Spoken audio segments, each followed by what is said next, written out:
to talk to me, not to change my mind, otherwise there's going to be bloodshed. So in order to avoid bloodshed, I must accept what I earlier said, and also leave the country. That I should leave the country and take a break. Who are they to tell me to leave my country? Because if I stay around, I may interfere with the democratization process. This country has been independent since 1965. And they want me to leave my country. Who are they to tell me to leave my country? So this is the situation. I sent representatives. I was told, I made it very clear what my position is. They said they're going to have a meeting. But apparently, the document we got from a foreign government asking me to leave or there will be bloodshed, and that they are sending those people. They are sending those people. The names, the countries were listed, that even before we got official notification that they are coming. So they came and I explained to them. They met with me first and then went to meet the other side. They came back and said, well, yes, despite all what we said, the results they announced are the will of the government. How the hell do you know that this is the will of the government people? When 360,000 have not voted, 40% of the registered voters didn't vote for the first time. You tell me this is the will of the government. And they made it very clear that they made a mistake by transposing all votes cast in an administrative area to Adama Barrow, thereby swelling his votes nationally. They didn't say regionally, they said nationally. They said, well, you know, we spoke to the IEC, we spoke to the other side, and this is the will of the government. I made it very clear I will not accept it. And that's where I stand. They said they were going to have a meeting in Abuja Saturday, and they asked me whether I would attend. I made it very clear I'm not attending, but I'm sending a representative. Now, already the meeting was a formality. In fact, before those people came, the ECOWAS group, you see headlines saying, UN said Jammeh must step down immediately. The so-called president-elect also was embodied and saying, no, Jammeh must step down immediately. I will not step down. Because this is disrespectful of our constitution. This is a transition period of 60 days. Even if he had won legally, I have 60 days transition to hand over. So, what is the role of the UN to now go around and say, Jammeh must step down immediately? And then they also brought foreign security for him, without informing me. I'm still the president and commander-in-chief of this country. They brought foreign security to secure him because he has no confidence in the Gambia Armed Force. So anyway, to cut a long story short, this is what has happened. And we made it clear, I made it very clear to the delegation that came. In fact, I think it was, they called they told me to send a representative, only for the representative to be told that, yes, we ECOWAS, there are also other ECOWAS members that do not that disagree with this decision. That yes, Jammeh must hand over, and on the 19th of January, we ECOWAS, all ECOWAS heads of state, be in Banjul, see the inauguration of the president.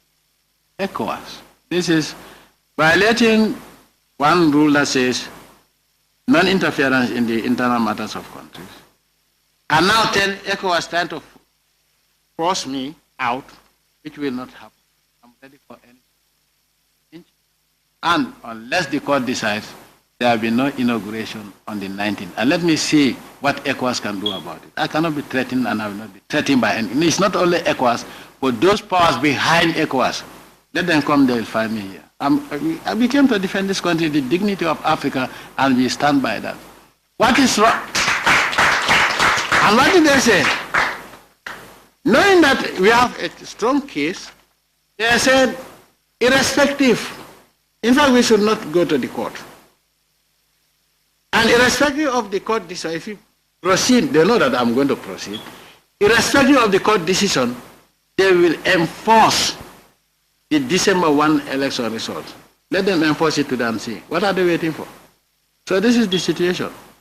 I will not be intimidated by any power in this world. I want to make sure that justice is done. I'm a man of peace, but I cannot also be a coward. My rights cannot be violated and intimidated to a point where I succumb to blackmail. I will never do that.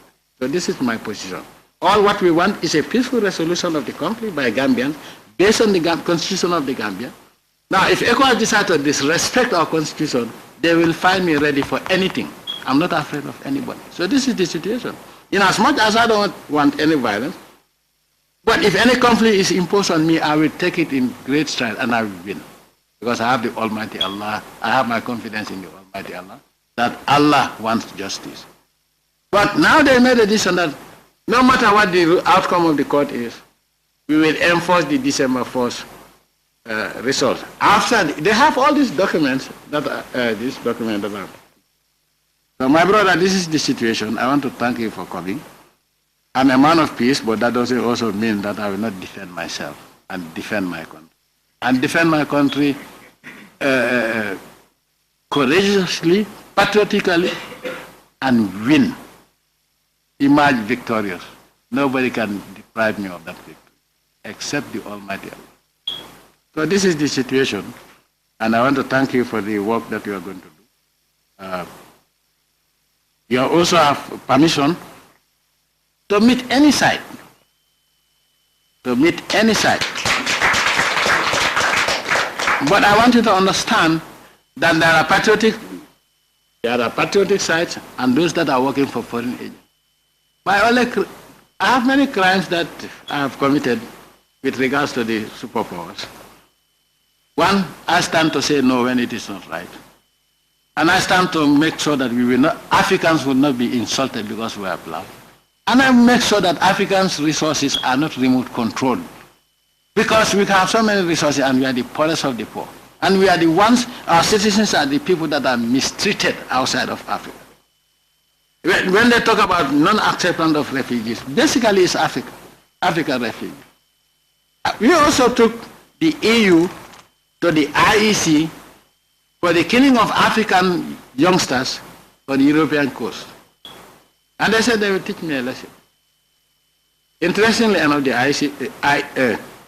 ICC didn't do anything about it. First letter we wrote, there was no response. When we asked, they say, oh, well, there are two ways to do.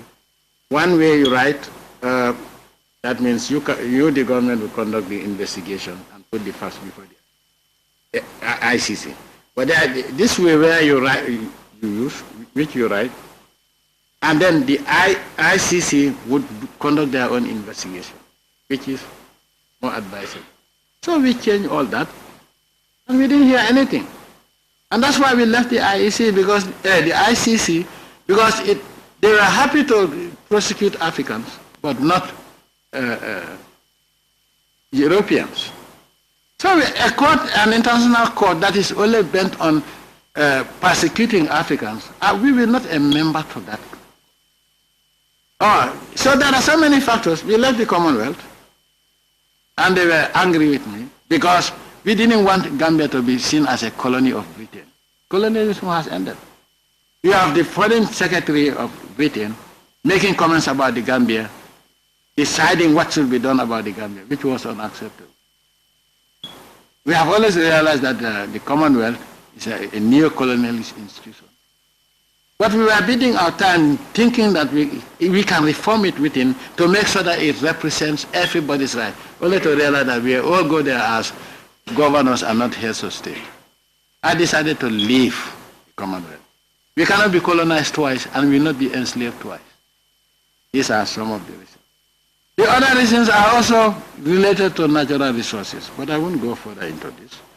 because when I refused to accept 5%, that is for the oil, 5%, that means 5 cents for every dollar for 35 years.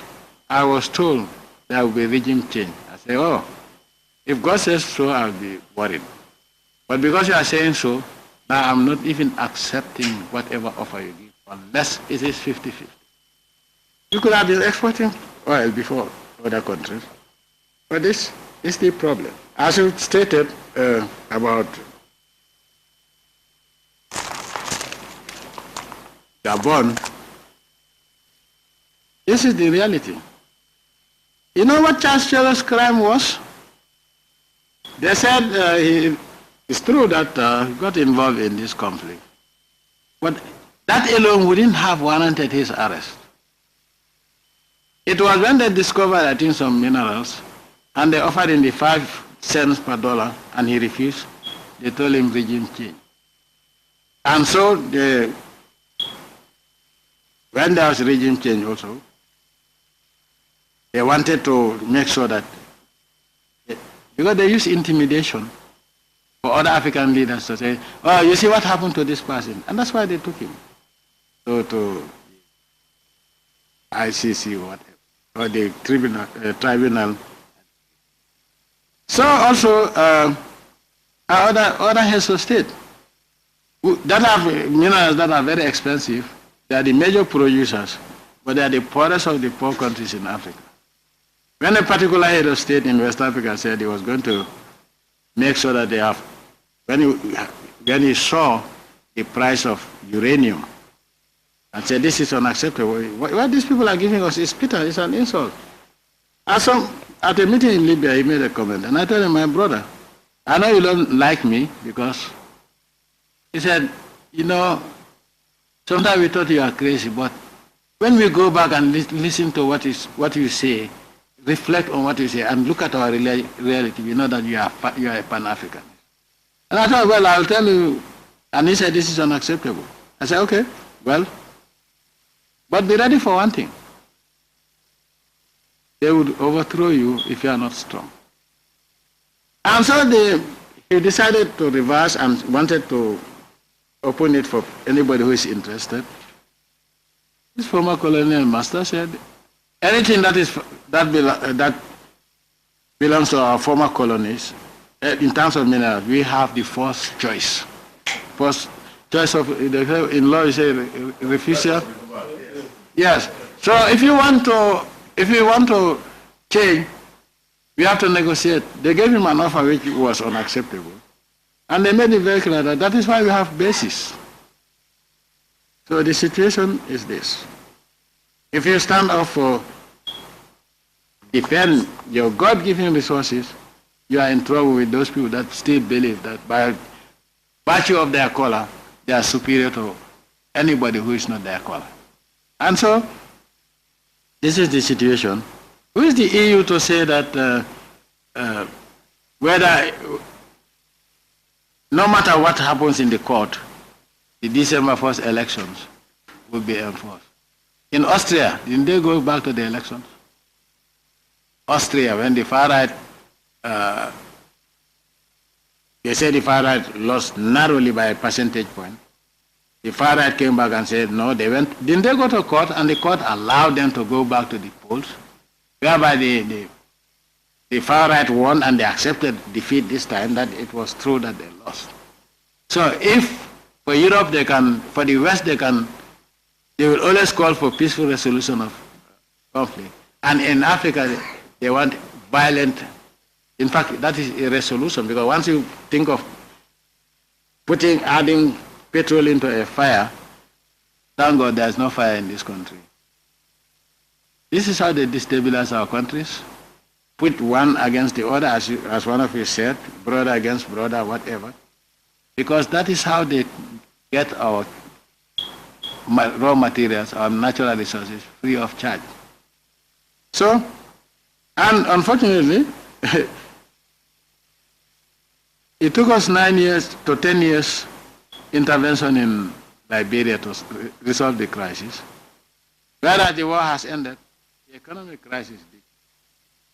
So in all countries like Sierra Leone and others, this is what has happened.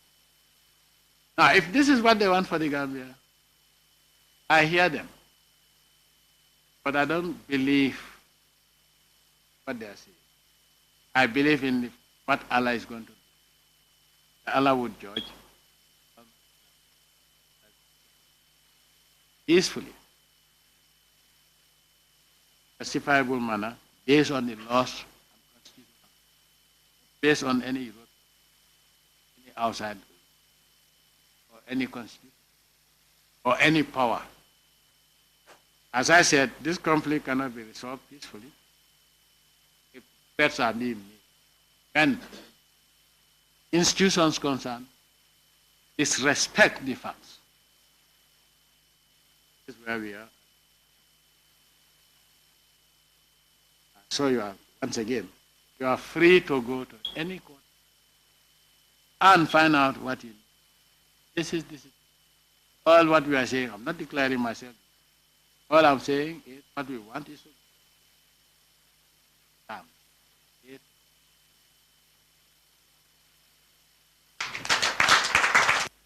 Excellent. To talk to me, not to change my mind, otherwise there's going to be bloodshed. So in order to avoid bloodshed, I must